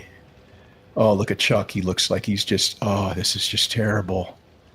Oh, let's sit here and pay tribute to this fucking criminal, George Floyd. Now, I'm not advocating that he was, treated in the way that he was treated necessarily. But again, I don't know what he did in order for the cops to, I'm not going to get into all that. I'm just saying, there was so much made about this dude. Like he was some kind of symbol, this symbolic figure. I mean, he was given a gold casket and he was given statues in different places and they made all kinds of shit in this dude's honor. But yet he was kind of like a scumbag. Mm-hmm. He was kind of a piece of shit, in other words. From my understanding, is a drug addict. Yeah, he was high on whatever when they choked him out. But my understanding is that the autopsy wasn't that indicated that that wasn't the cause of death, wasn't him getting choked out. It was due to some drug usage. But I'm not here to relitigate it. I'm just saying that the Democrats are exploiting this so that they can, somehow show they're caring for Black people. And I don't know. It's obviously a lack of consistency in their approach because one of the things that they haven't done is they haven't really addressed in any meaningful fashion the ongoing daily violence that happens to Black men in the inner cities. And, some of you who are longtime listeners might recall that I did a little thing talking about this. I think it was toward the end of the last year where, I was showing how many people have been killed in Chicago, and there's really no mention of this. But this is just one particular city in the country where there was nearly 600 people. I think there was over 600 people that were killed in Chicago last year. And so, Black Lives Matters when it's politically to their advantage, I suppose. But here's where we are currently today, just so you can kind of see what I'm talking about. This is real time, guys. This is every homicide victim in Chicago. And right now, right down here where my little cursor's at, right in the corner, it says 93 people have been killed in Chicago in 2025. And then right over here, let's see, March 23rd. So 2 people yesterday were shot, both of them unidentified. Day before, there were 4 people killed. 3 of them shot, 1 of them stabbed. And now most of these people are Black. Most of these people are Black, about 90 some percent of them. But you'll never hear this from Nancy Pelosi or Chuck Schumer. You'll never hear this from any Democrat politician. But again, remember, Black Lives Matter. Yeah. What do you think, Rebecca? Do they matter, or do they not matter? But I mean, there's a fucking list here, 93 deep. Yeah, I think it only matters when it has some advantage for them. Mm-hmm. Otherwise, they could care less. Yeah. Let's see here. Ladybugs and cosmos. Calendula. Yeah, calendula are great flowers. It's an edible flower. It's a pot marigold. It's in the marigold family, but it's not, an actual marigold. It's an edible flower. I have a few of them around here that are still hanging in from last year. They're an annual, and they'll sometimes hang out for maybe another season, but they don't last much more than that. Depending on your climate. Like I say, we have very temperate climate, so I can sometimes get annuals to roll through to the next year. And I'm going to probably buy a few more of those this year and throw them around. But yeah, calendula are great. Let's see. Oh, wow. Yeah. Yeah, that is something else, Bill. And I'll just read that again. It says, my wife and I know that type of separation because of politics. We have 5 grandchildren and 2 grandchildren that completely have cut off all contact. And 2 children. That's the part that I kind of skipped over. I read the grandchildren. Oh, and 2 children. Yeah, that's so whack, man. I hate to see that, but people make decisions in their life for whatever reasons. It's you can't change people, really. Yeah. That don't want to be changed, I suppose, or at least be exposed to something that would allow them on their own volition to change, But you'd think a family bond is so strong that something like that wouldn't come between you, but it's amazing. It does. Not all families are tight, though. Yeah. There's a lot of families that don't even have any contact with each other, I mean, I've got family members that, we're blood related, but it's not like we hang out. It's not like we even see each other, Yeah, but how involved are you? Well, that's what I'm saying.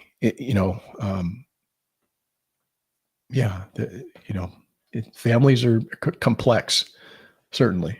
Mm-hmm. Right. And they're not always roses. And so it sucks to see. Let's see here. And I'm going to get to that question that HRD says, because let's see. Yeah. Hey, y'all, do you listen to Two-Way Podcast in the mornings? It's really good. Mark Halpern, Sean Spicer. Okay. Yeah. I know those 2 dudes, but I've never seen their podcast. I'll check it out.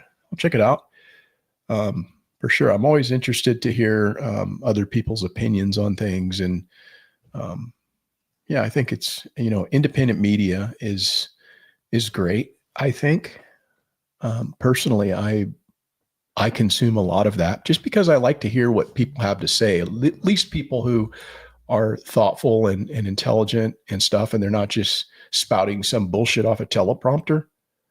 I definitely prefer the sit down, have a conversation, hey, this is what's going on type thing. But I'll check them out for sure. Thanks for the tip. Non-existent John says, those politicians almost pushed the country to civil war. They managed to dumb down an entire generation of kids, separating the parents from their children. That's the very definition of evil. Yeah, I agree. I think a lot of the things that were done during COVID were just that. And, the government took the opportunity to exploit a vulnerable population and realize, hey, we can continue to push this narrative even further for whatever ends it was they were looking for. A lot of it was, hey, we're going to allow big business to stay in business, but we're going to fucking decimate small business. And so a lot of small businesses had to shut down, while certain places like Walmart and Home Depot and all of those places, oh shit, that you're exempted, you can stay open. But all the rest of these places were closed. And then, of course, you had politicians. Perfect example. We've all probably heard it 100 times, but the Gavin Newsom thing, where he's expecting people to fucking skip Thanksgiving or to triple mask while you're sitting across from your family, but yet he's at the restaurant with no mask on. That to me is like somebody who's, that's kind of an evil thing to do, man. Mm-hmm. Keeping kids out of school and having them walk around in masks. I was down in Sacramento. We went down there for something and I was just sitting there And I watched this little group of kids. I think I got out for a run at that little park or whatever. Right. I believe I had a doctor's appointment. Right. And so there's like a little park, and I got out and I'm doing a run around this thing while she's in her appointment. And I'm looking at these little kids, and it was just like, I was like, man, that's so fucking sad.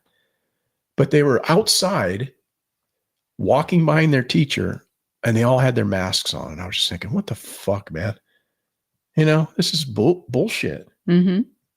And that's what Gavin Newsom and his policies were doing to young children. And young children suffered mightily through that whole pandemic, where they had to do remote learning. And there was a lot of shit that went down for a lot of people.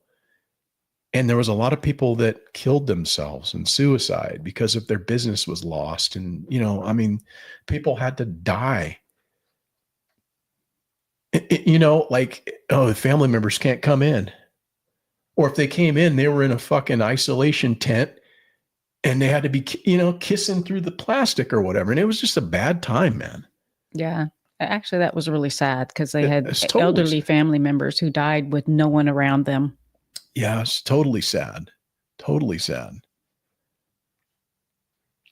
Let's see. Bill says that our opinion that we had a goal to raise our children to be independent and choose their own path. The pain is real, but apparently we reached our goal. Yeah, true enough, man. Hats off to you for, instilling that in them. Maybe at some point they'll come around. Who knows? Who knows? I do see a lot of people making that transition and kind of waking up and going, yeah, this is like, I'm a lifelong Democrat. Again, finger quotes, lifelong Democrat. And like, that's some badge of honor, like, oh, I'm the same. I'm a lifelong Republican or whatever. Like that's something to hang your hat on. Because if your party changes and doesn't any longer represent your values, what does that say about you? You're just going to go along with the flow? You're just going to be silent? Right. That's even unfortunate. Even though they're painting swastikas on fucking electric cars, which many of you liberals own. Yeah. Right. So what does that say about you, lifelong Democrat? The silence is deafening. Wake the fuck up. Maybe I shouldn't be so judgmental. Maybe I should just let people, come to the water trough and drink when they want to, instead of trying to force feed them. But it's just silly, man. Right? Mm-hmm. No, don't you think that people should like? Well, it's just common sense. Most people have it. So, some people don't. That's, I guess, my point. Yeah, that's a good one though, Bill. But apparently we reached our goal. Yeah. Non-existent, John. I will never forget what they did to us with COVID-19. Yeah, that was a weird time, man. That was like a very eye-opening experience for me in my entire life. I went into the bank. It was a few days back, and they have finally dropped the plastic, that protected you. The screen. Yes. And it was just like, wow, the bank just looked so wide open now that they took that down. Yeah. But that's taken a long time. Yeah. Yeah, it's amazing. Old Tim Walz, he's back in the news. I don't know why. He's a kind of a nothing burger. He was a really terrible choice for a presidential pick, but somehow he thinks that he needs to be out on tour right now saying stupid shit in front of a camera. And he's up doing this, I don't know if it's a comedy routine or whatever, where he's talking about Tesla's stock dropping. And it's like, dude, why don't you just go away? Nobody fucking cares what you have to say, dude. What are you going to run for president? How do you think that's going to go? But nonetheless, there's this dude on, I picked this clip up, I think, off of TikTok, and I saw it on X first, but I thought, I'll pull this clip because it's kind of a good little bit the guy does. But he's riffing off of Tim Walz, and maybe this dude, I don't know, he's a black guy. So,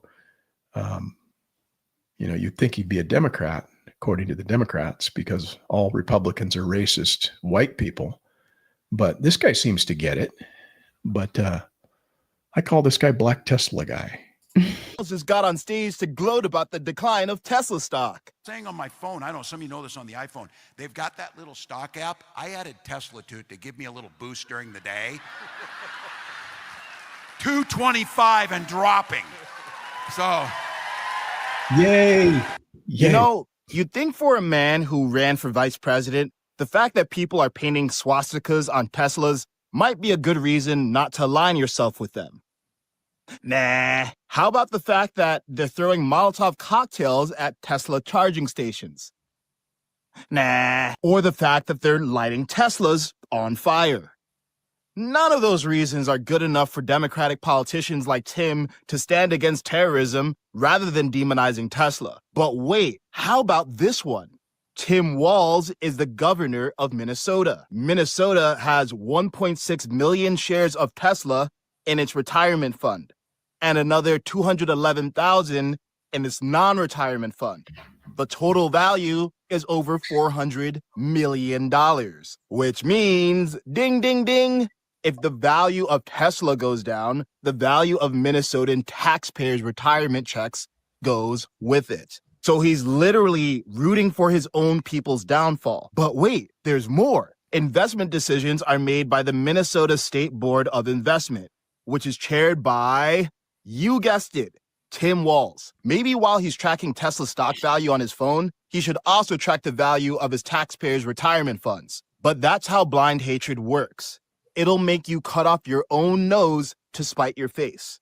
It'll make you root against the electric car company that you praised a year ago for fighting against climate change.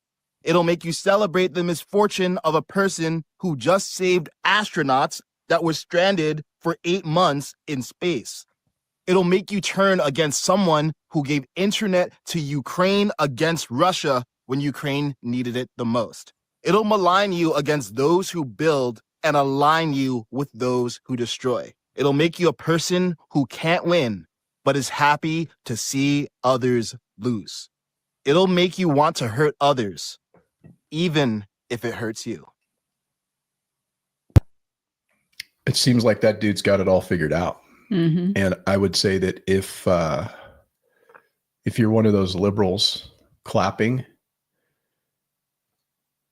at Jimmy Kimmel's stupid fucking jokes and in the audience laughing at Tim Walz's jokes, you should probably watch that video and just maybe give it a little careful consideration and ask yourself, what's wrong with me?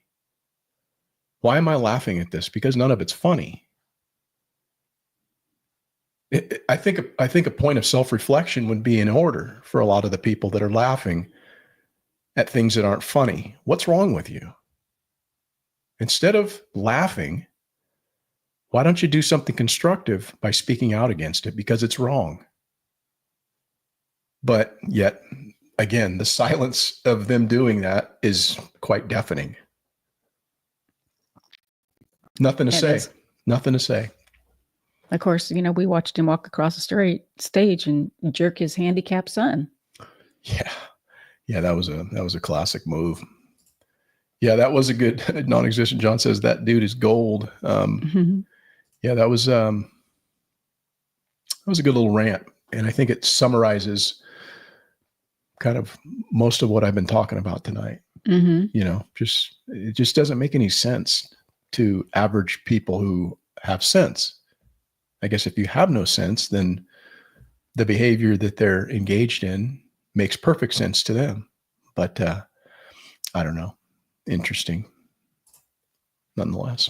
It's very interesting. But hey, Sleepy Joe, former President Joe Biden was back in the news this week because on March 21st, President Trump issued a presidential memo revoking security clearances for Sleepy Joe and his entire family.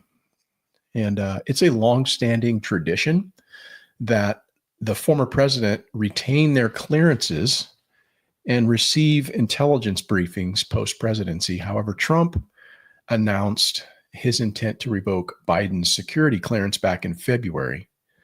citing the precedent that had been set by Sleepy Joe, who had revoked Trump's clearance in 2021. And of course, this was following the whole January 6th thing. And, Trump, he's, I guess he's an agent of whatever, and he's insurrectionist, and he needs to be prosecuted. So they took his security clearance away. And so, Trump returned in kind to Biden, as did he.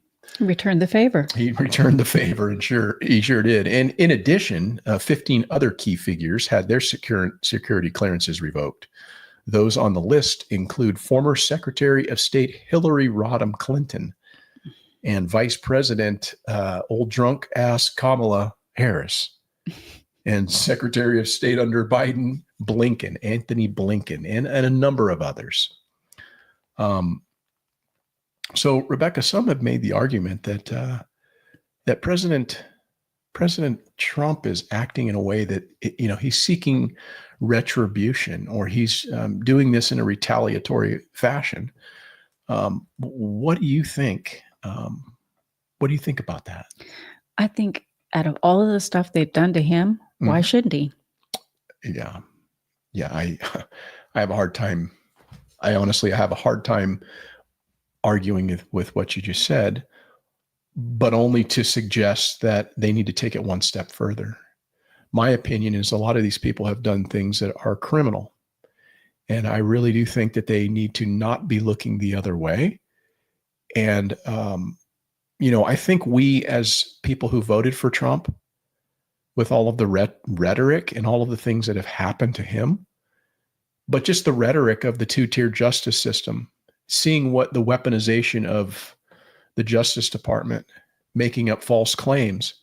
We're not looking for Trump to make up anything, or Pam Bondi or Kash Patel to manufacture some bullshit. We just want the truth. We just want to know that we live in a country where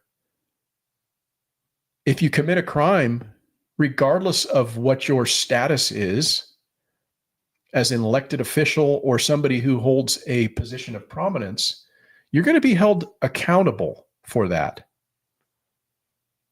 And so if Hillary Clinton or Kamala Harris or Joe Biden or any of these fucking people have committed crimes, I want them to go after them. I want to see them in jail. That's what I voted for. Because I'm tired of this bullshit of, we have to walk the line. But you know what? They can do whatever they want, and then they're covered up and it's just forgotten about. Mm-hmm. And then they're going to get some pardon down the way.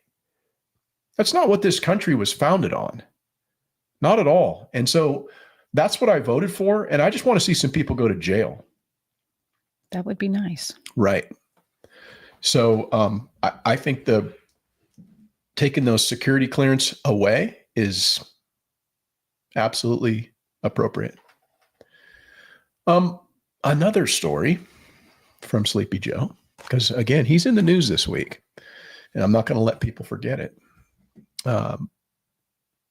This dates back to a murder that occurred March 12th, which is not too many weeks removed from where we are today. March 12th of 2025, a 52-year-old mother of 5 who was choked to death by a 21-year-old Honduran illegal alien who entered the United States on March 17th in 2021, shortly after Biden's inauguration, and was subsequently released by Border Patrol. A deportation order was issued against this illegal alien on July 11th, 2023, but he remained in the U.S. until his arrest for this crime. He was arrested on March 18th, 2025. What is that, like a week ago? Yeah, well. Yeah, like a week 6 days ago. Yeah, he was arrested on March 18th and charged with capital murder after allegedly leaving William's body in the bushes. She was a mother and grandmother, and yet another victim of an illegal alien let in here by Democrat politicians under the Biden regime. I suspect the media and the Democrat politicians will be fairly silent on this one as well.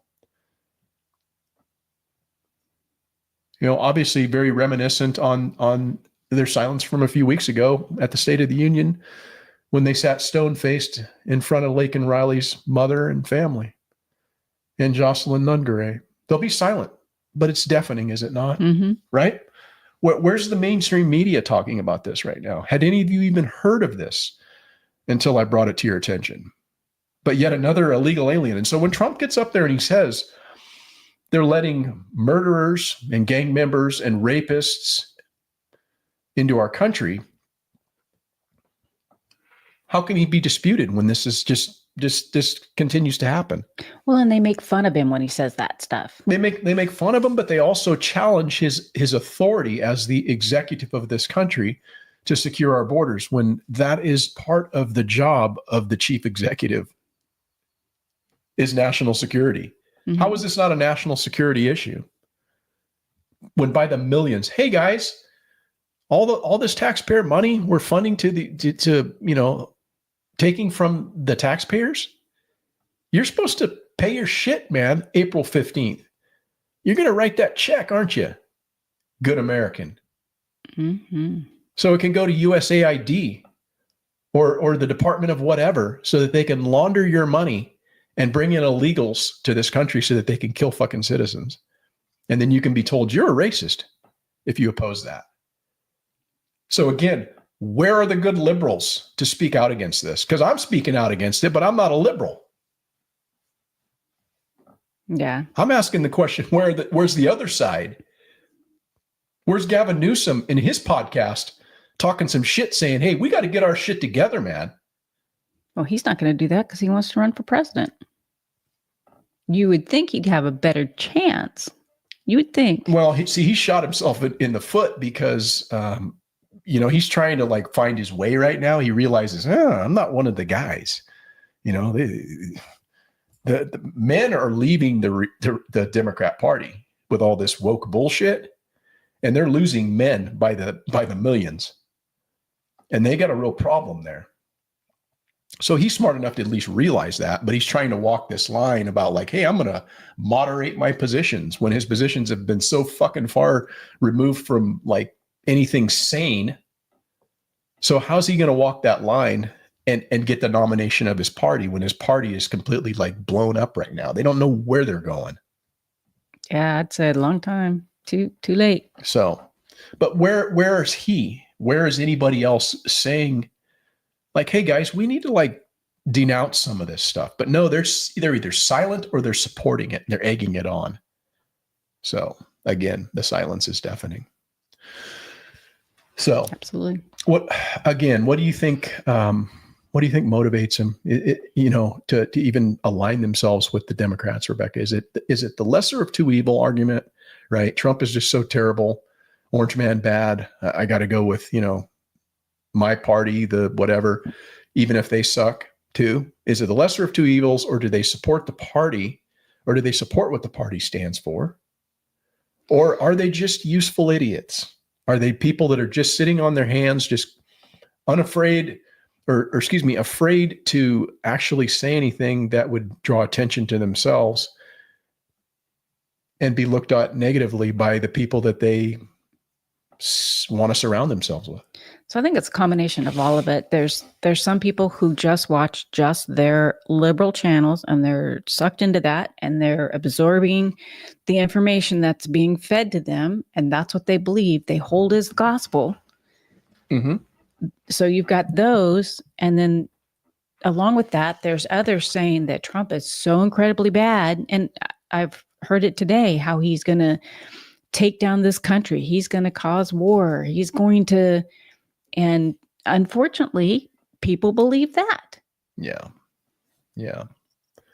And he's the opposite. He's against war. He doesn't want to see people die. Right. But yeah, they're just sucking in what's being fed to them, and they're only viewing that and not accepting of the other side at all, and weighing out the two. I'm not saying that they have to believe everything one side's saying and everything, and not what the other side's saying, but you have to take information from both sides and kind of weigh it out and say, hey, which one makes the most sense to me? Yeah. Yeah. I think most sensible people, view things that way. They want to hear, the different positions out there and then kind of come to some understanding based on their own world experience. That's how we all make decisions about what we believe, because you can believe a lot of different things. There's a lot of different information out there to feed you. This is the truth. This is the truth. How do you navigate all of that? And so, I kind of want to end this up by saying, I really do believe the only hope for any meaningful change, it has to come from the citizenry. It has to come from the people, because it's not going to come from the politicians who are bought and paid for, or the legacy media who's bought and paid for. It's for the people to abandon the party that has abandoned them, because essentially that's what you have in the Democrat Party right now. They're aimless. They're wandering aimlessly, trying to find their voice, but it's the same old playbook, not really to advocate for anything positive, but just to demonize the other side, to name call, to denigrate, to cause somebody to be, a target, to place a target on somebody. And of course, Elon Musk is the big fish right now because of all the damage he's doing with Doge. I mean, it's clear, but that's the only way that the Democrat Party is going to change, when there's enough of a chorus from the people that are still supporting them that says, you know what, we're done with you, man. We're out. Then they're going to be like, oh, this isn't working anymore. Mm-hmm. But so long as they have assholes that are going to sit there and laugh at stupid jokes about Teslas being burned and swastikas being painted on people's property, and when they still have retards that are going to do that, they're going to continue to do what they do. The swamp is going to swamp. Make no mistake about that, man. The swamp is going to swamp, right? And so I've got a quote here that summarizes all of this very, very nicely. And this dude is somebody who should be well respected. Comes from Thomas Jefferson. And the quote is very short, but very succinct. And it says, when tyranny becomes law, rebellion becomes duty. I'll read that again. When tyranny becomes law, rebellion.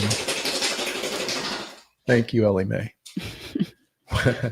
When tyranny becomes law, rebellion becomes duty. And so I really believe that it's the duty of people who still have their wits about them to say, you know what, enough is enough. And we're going to rebel against this bullshit that's being shoved down our throat as if it's something we should support. Because it's not okay to support violence. Never is on either side. I agree. It's not okay to look the other way when people are being harmed. It never is, regardless of who it's happening to.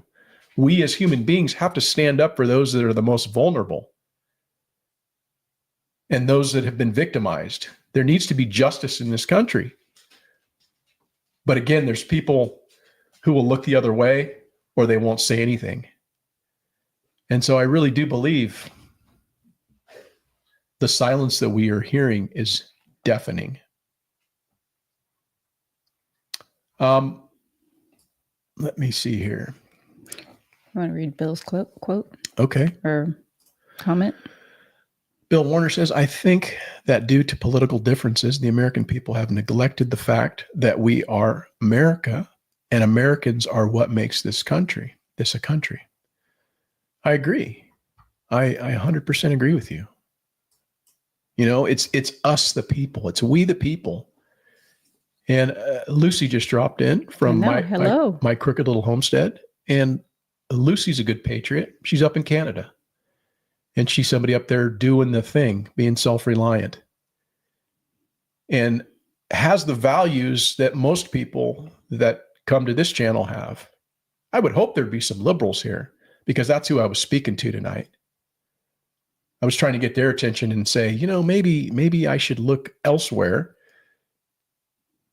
and ask myself, why do I feel the way that I feel? And is the party that I'm aligned with, do they represent my values as a human being?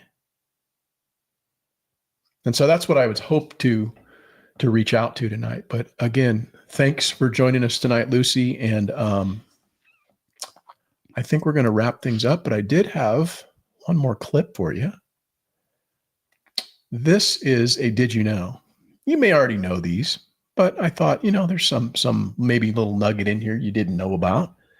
But let me play this Did You Know? We still use today and where they originated from. In the 1800s, at the height of the British Navy's power, fleets of ships sailed the seas, but life on board wasn't as grand as it seemed.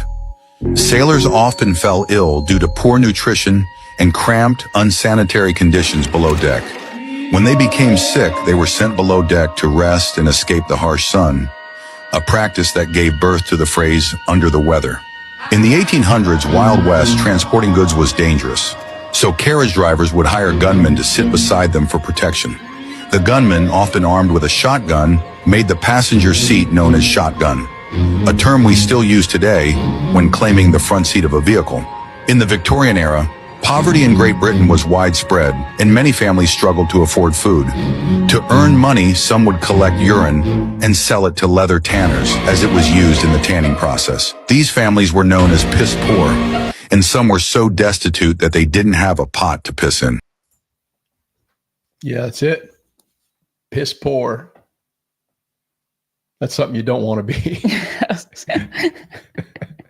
Hey, thanks, London, and appreciate y'all dropping in tonight. I think we're going to bug out. We've got some chili on the stove, and I think London's got dinner on the table. And again, thanks to all that joined us this evening. We'll hopefully be back next week with something else to discuss with you. But remember, try to go out and be better tomorrow than you were today. And yes. Thank you for supporting us. Yeah, homesteading is not harmful content. And did you have anything else you would like to add, Rebecca, as we bow out? I don't think so, other than thank you and have a great evening. Okay, we'll see you guys next week. Thanks again.